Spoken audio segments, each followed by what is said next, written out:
Incumbent Majority Leader Martin Romualdez is being considered a shoo-in for the House speakership as he gets the backing of top political parties.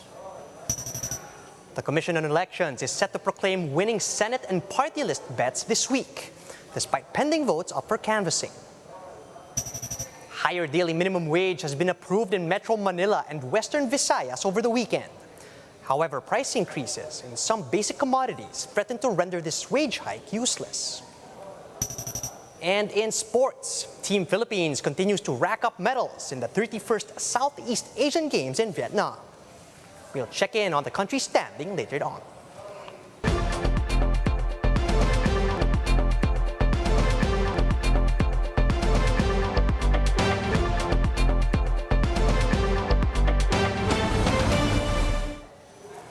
Fast, focused, and fearless. Here's a roundup of stories we're watching now. I'm Charles Lejano. The Commission on Elections only has 14 certificates of canvass left to be counted as of Monday. And to tell us more about this, we now have Greg Gregorio reporting live from Pasay City.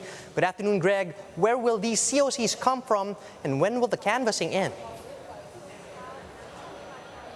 Hi Charles, good afternoon. Just a bit of an update since the Comelec on-bank sitting as NBOC resumed its session earlier or past 3 in the afternoon. The body has already canvassed 172 COCs out of 173, meaning the only COC that is pending for transmission right now is the one from the province of Lanao del Sur. Recall that the Comelec on-bank has ruled that the PBOC or the Provincial Board of Canvassers in the area must wait for the conduct of the special elections in several barangays in the municipalities of Tubaran, Butig, and Binidayan in Lanao del Sur for them to conduct a full transmission of votes from their area after the conduct of the special elections. Charles? Greg, do we already have the final schedule for the proclamation of winning senators and party list groups? I understand that there are still some COCs coming from abroad.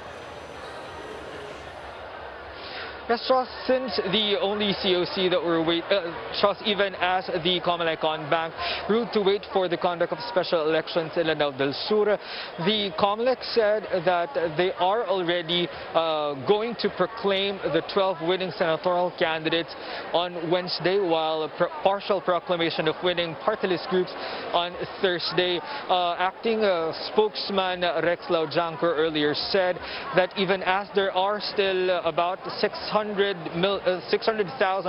votes from Lanao del Sur that hasn't been transmitted or submitted to the NBOC, the oversight and the supervisory committee of the NBOC have already made calculation that these numbers won't affect the names of the 12 winning senatorial candidates, but only to their ranking. Thus, the proclamation on Wednesday will only be by alphabetical order and without ranking, while for the party list groups, it will only be a partial proclamation on Thursday afternoon. Charles?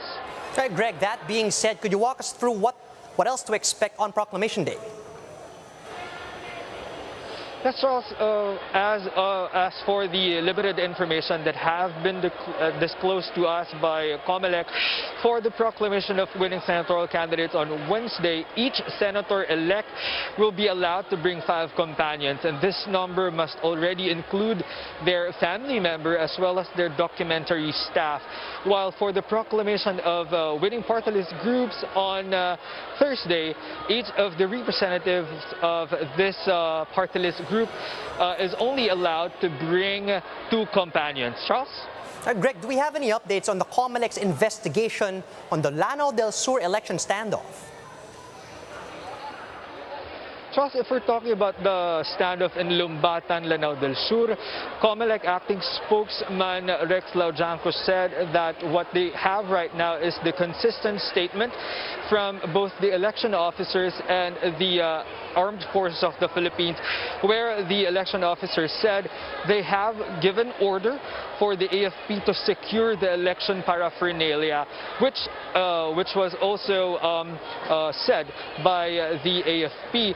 Now, since the poll watchers in Lumbatan have made their media forum earlier today, COMELEC acting spokesman Laujanco said that these individuals must submit their sworn statement for their statement to be included in the ongoing investigation of the Commission on Elections. Charles?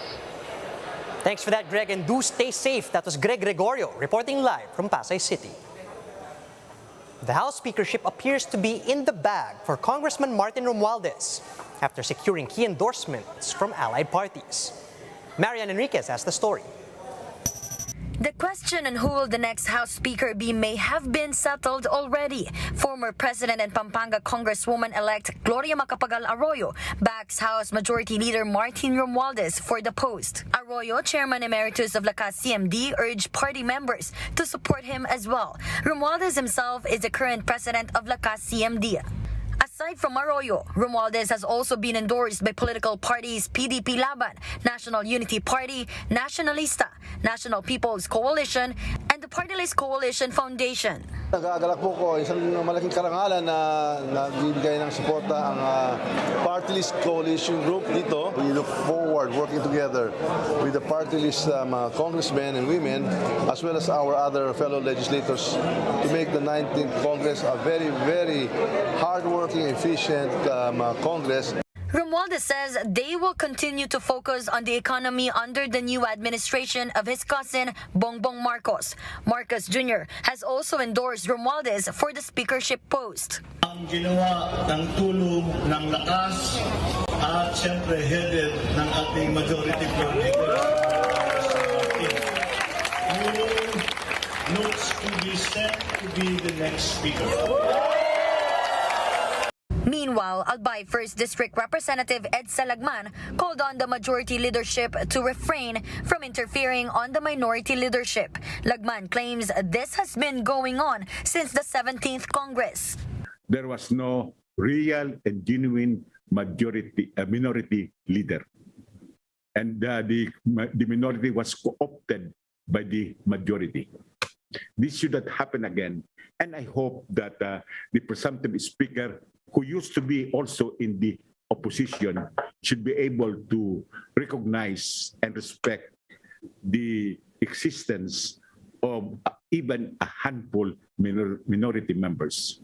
The minority has yet to come up with possible picks for its leadership. For Lagman, he will happily join the minority group. However, he said he will remain an independent opposition should there be interference from the majority bloc. For News 5, Marian Enriquez, we are One News.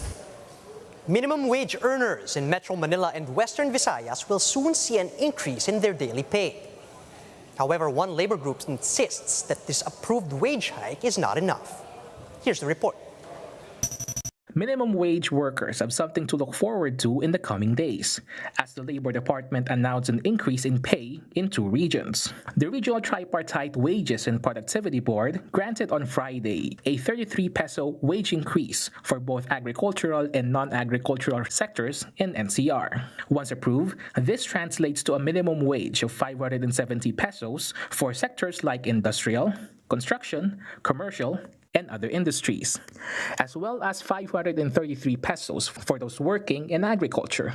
The Western Visayas Wage Board also granted an increase in income to 450 pesos, at least for non-agricultural establishments with more than 10 workers, as well as a wage hike to 420 pesos for establishments with less than 10 employees. Meanwhile, agricultural workers in the region are granted a 95 peso increase in their daily pay, bringing minimum wage to 410 pesos. Recall that the last wage increase in NCR was implemented back in 2018, bringing it to the current range of 500 to 537 pesos. The last one for Western Visayas went in effect 3 years ago, entitling workers a 310 to 395 peso minimum wage. Dole says that the wage increase aims to restore the purchasing power of some 1.2 million minimum wage workers in these regions, on the back of price hikes in fuel and basic commodities. In a statement, Labor Secretary Silvestre Bello III thanked the wage boards for the swift review of the wage hike. He also expects other regional wage boards to follow suit in the coming days or weeks for the benefit of minimum wage workers in other regions. Despite the increase, a group expressed their disappointment at the new rates, noting that it does not reach the poverty threshold. Panandalian lamang na magandang balita ang wage increase order na ibinigay hindi lang dito sa NCR maging doon sa Region 6, no? Ang poverty threshold na halaga na sinasabi namin ay nasa 16,000 pesos. Kahit dagdagan man nila ng 33 pesos sa Metro Manila o ng 55 pesos sa Region 6, kulang din niya malagpasan o mapantayan man lang ang 16,000 na requirement na isang pamilya para makabili ng masustansya at maayos na pagkain. The said increase will take effect after final review of the Labor Department and 15 days after its publication in major newspapers. For News 5, Paul Samarita, We Are One News. The approved price increase of some basic goods is now prompting concerns on whether the recently granted wage hike is sufficient. Gerard de la Peña has the story. While doing her grocery for her small sari-sari store in Quezon City, Lani noticed that prices of some items have increased. Malaking epekto kasi solo parent ako eh.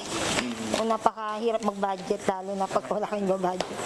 Effective last week, prices of some basic goods have gone up after the DTI approved manufacturers' requests. Based on the DTI's new price bulletin, prices of certain brands of canned sardines, instant noodles, instant coffee, batteries, and laundry detergent went up by 2 to 5%. Prices of certain brands of processed milk went up by 2% to as much as 10%. Even the price of salt went to as much as over 10%.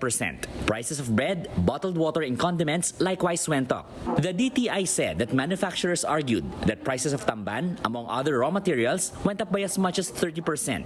Hindi na natin rin mapigilan because of the increase in the prices of raw materials. A lot of these materials are imported. Siyempre, yung cost of importation nila kasama na aside from the cost ng produkto mismo na binibili nila pagdating dito. Castelo said that they have coordinated with the wage board to cushion the impact of price increases. The Labor Department recently announced that workers in Metro Manila will see their wages increased by 33 pesos a day. A wage hike is also due in Western Visayas. But for a household help like Sonia, the added pay does little to offset the rise in commodity prices. Pipiliin yung mura muna para magsakto yung pera na hawak natin para mabili lang yung kailangan. Kulang pa rin. Bakit po? Kasi madadagdagan pa rin yung bilihin. Tapos pamasahe pati. The DTI said consumers can still go for cheaper options since the price increases only apply to certain brands. They also assured the public that any petition for price increases will pass through the agency's scrutiny. For News 5, Gerard de la Peña, We Are One News.